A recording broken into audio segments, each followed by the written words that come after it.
AI knows that what is the outcome, it forecasts the issue, and it will automatically roll back all the Terraform, and it will create the new architecture and all deploy all the code into the server itself.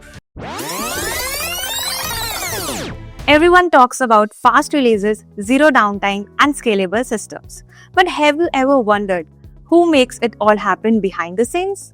Today, we are taking a closer look at the world of DevOps, the people who keep the internet running, often powered by coffee and critical alerts. Hi everyone, I'm Mehak, part of the team here at DigiMantra, and your host for today's episode of DigiMantra Unplugged, where we explore tech, trends, and real stories from the people building the future. So, Sachin, welcome to the show. We are really glad to have you here. So, let's start simply. If you had to explain DevOps to someone outside the tech, like to your relatives in the wedding, so how will you explain that? So basically, if I will say DevOps, kind of a backstage crew who operates lights, music, and all the disco lights and all.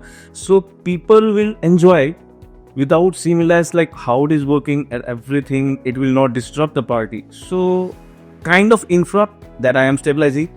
And if I will explain that in a technical language, that DevOps is a job that will help in breaking the silos between the teams. So everybody will be on the same page. It will narrow down the conflicts between the teams and narrow down the issues, so we can deliver faster and scalable our reaches. Nice. So basically, you are the person like who makes sure that developers and like operation teams don't fight.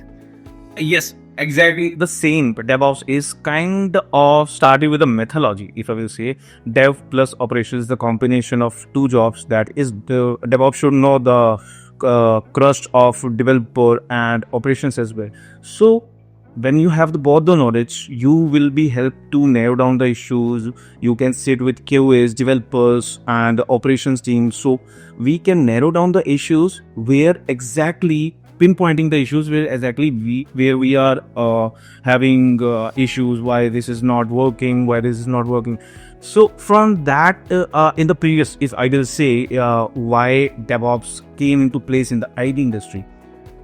Previously DevOps was not there, so developer is saying that this is fault of QAs operations, and QA is saying that this is fault of developers and all. So DevOps fill the gaps between these teams, and we can produce our infra with all the code and all the architecture very easily, and give or take we will be there, and we will help in deploying all the infra in very good amount of time and be getting impress our stakeholders.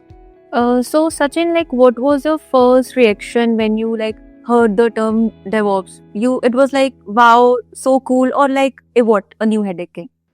So yes, it was a headache. Another buzzwords in the industry, that what it is. It promises like this will help in between teams to organize and everything. But when I started in this, when I started learning what the tools comes to cloud, comes to servers, CLIs, Jenkins, pipelines, automation, I'm kind of a fan of that. So I switched and learning into DevOps. So yes, yes, I will say I'm very into DevOps profile, and very much into automation with scalability, how traffic is coming to infra, and showing your business to all over the world. Okay. So now an important question, that when you came to office, like what was your first thing to do? A coffee or like to check an emails? 100% coffee, black coffee, because logs hits different when you drink the coffee and you can understand generally what that. What's like one big misconception people have about DevOps engineers? Do people think you just sit and watch dashboards all day? Yeah, that's a part of the job that calls monitoring. Yes, it's a very passive tech that we have to use and check the graphs where might be the issue. There is happening something wrong with the infra. There is some API calls that is not getting properly hit. So we have to check the graphs, but if I will talk about in layman language, we are firefighters, builders of the infra that will proactively uh, check all the issues and resolve it, even if it didn't hit the infra. We check and we resolve the chaos before it hits. So for beginners listening in, what a DevOps engineers actually do daily?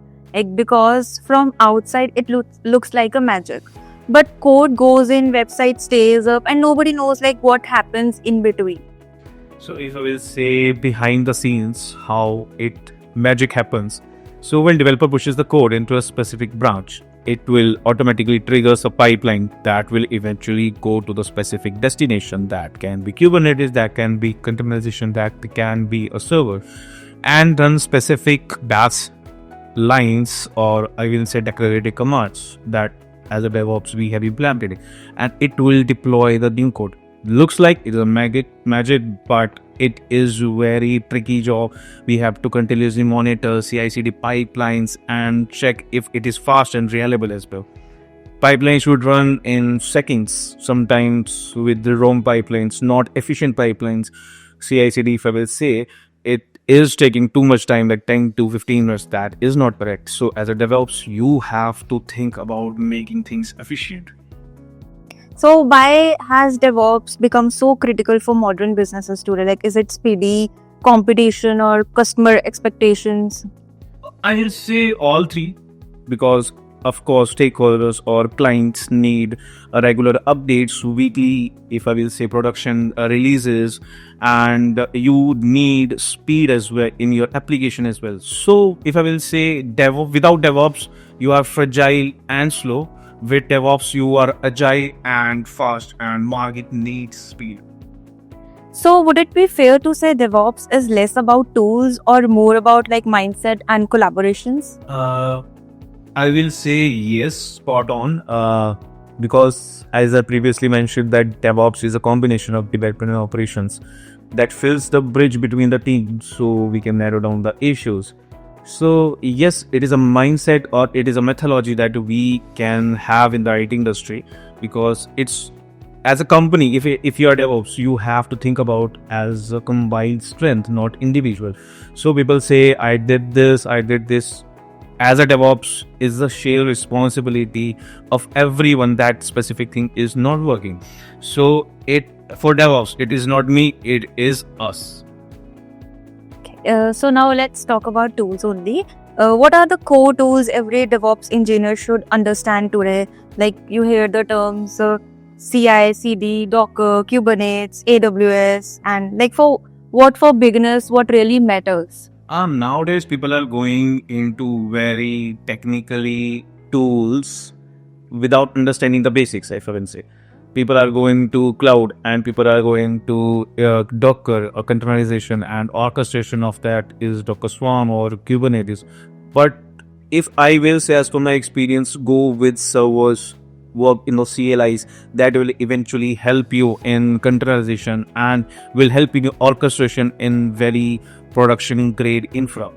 People with go with CI/CD, first go with Ubuntu servers, if I will say, go with the cloud, go with the networking, then go to Docker containers and AIC, Terraforms, if there's on the cloud formation, and the Kubernetes orchestration. If any of the tools, start with core basics, that is Linux.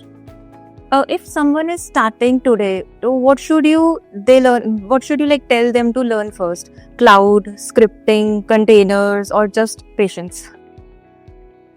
Yes, patience is first that DevOps need, because there are so many tools, so many stacks that you have to interact with each other to make a good infra, with automation, with automatically deployments and all.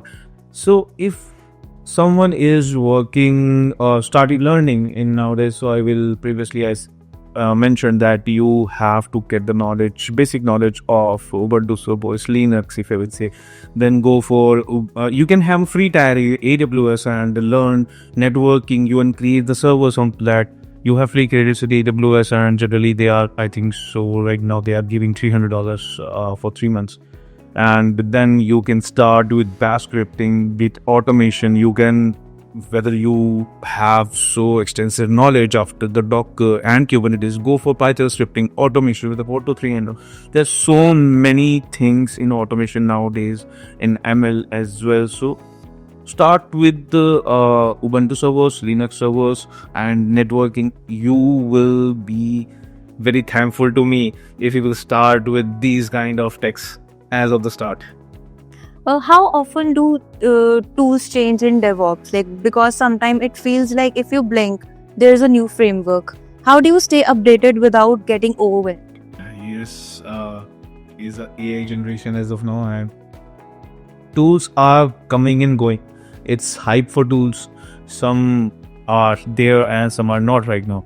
So yes, you have to get updated. I mean, there's new Kubernetes release. Then if you talk about cloud, there's a new service in AWS, Azure, or GCP. So technologies keep coming. So you have to get updated, and the best is check blogs on Reddit, on subreddit. If I will say, there are so many blogs, there are so many YouTube. So yes, you can go through that, newsletters as well for the DevOps. So there are so many ways that you can get updated knowledge, and go to the sandbox and try it out, that how you can integrate that new knowledge into your company's production, or I will say infra. Now let's talk about something that exciting, AI. How is AI is changing DevOps today? Like, are tools getting smarter, or do you think AI will replace parts of DevOps, or will it just makes engineer more powerful? If I will talk in a layman language, AI is kind of a protein. If you consume it as only protein will help in building the muscles and all, then you are in a wrong path. If you will take the help from AI and understand what AI is doing and learn and get the knowledge into your mindset, then AI is generally helpful to you. Suppose AI is integrated in AWS, that will help us in monitoring logs and all. So we don't have to get to the each log and understand why this is happening, because there are several thousands of logs that is creating within seconds. So we cannot humanly is when say check all the logs. AI will help us in targeting the specific log. You can use filter, you can use many things. So yes, AI will help, but it cannot replace our jobs. But jobs as a DevOps, they are dividing into many functionalities, like platform engineer, the cloud engineer, network engineer as well. So yes, there are divisions in the DevOps field as well when AI is coming, but I don't think so it will totally replace the DevOps. But if you will say, according to the trend that is going on right now, I will say there will be many tools, AI agentics, and many things that can do much more work that we are doing right now. We are hearing about AI. So driven monitoring, auto healing systems, predictive alerts. Like, is the future going to be like server down and AI says like, don't worry, I fixed it before human even notice? Yes, it is like a kind of very thing that agentic AI is coming.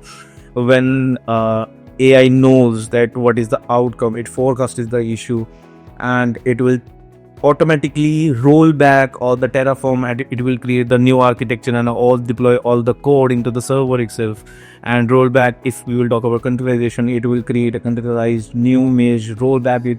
So yes, it is going on right now, but it will take 4 to 5 years to make more of this AI efficient in DevOps field.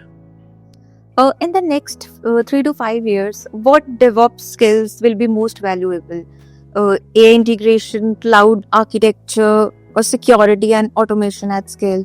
AI is very, I will say, vast and very complex to learn.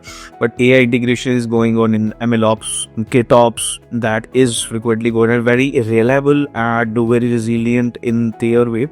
We can adapt those even we are doing into our architectures. So these kind of technologies like automatic security, Terraform securable, and there are many more things with the Terraform, even OP, and there are many more things that we can integrate AI. But of course, we cannot fully reliable on AI. We have to integrate, and we have to closely observe what AI is doing to our infra. Somewhat like AI automatically cancels the error code, and that exactly we want. So we have to closely look into the AI sections that we are integrating in our infras. What matters more, coding skills or system thinking? System thinking, I will say, because if you don't have the knowledge how the your code is working, your infra is working, so how can you resolve and troubleshoot the issues? You don't know how and why and where you have to look for the issues. A specific thing is not working and all the code is working. You have depended on AI like cursor, anti-gravity. So you should have the system thinking, like where API is calling, where connections are made, how things are working in your code, how schema is getting fetched. So you have to think system design, how things work with the basic architecture, and then you start with coding, making that specific architecture system name, let's say. Okay. What do you enjoy most about being a DevOps engineer? That sound because it is when some automation works perfectly as I wanted. When I started with the automation, I check it. When there is some loopholes or bottlenecks, automation keeps things like this, and it saves so many hours, so many headaches, so many issues. So yes, automation is good to go. Okay, so now we'll play a rapid fire round. No overthinking. Cloud or on-prem? Always cloud. Kubernetes, love it or tolerate it? Love it. Auto E. Night deployments, yes or never again? No, never. Only canary and Ubuntu deployments. Automation or manual control? Automation. One tool you can't live without.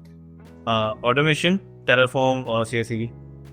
Debugging at 2 a.m., music or silence? Silence. Today we learned that DevOps isn't just about servers and pipelines. It's about collaboration, responsibility, automation, and constantly learning. And now, with AI entering the space, the role is becoming even more powerful and strategic. Thank you so much, Sachin, for sharing your journey and insights. And to everyone listening, if you enjoyed this episode, follow us, share it with your tech friends, and let us know what topics you want next. Until next time, keep building, keep automating, and please test before deploying. See you in the next episode of DigiMantra Unplugged.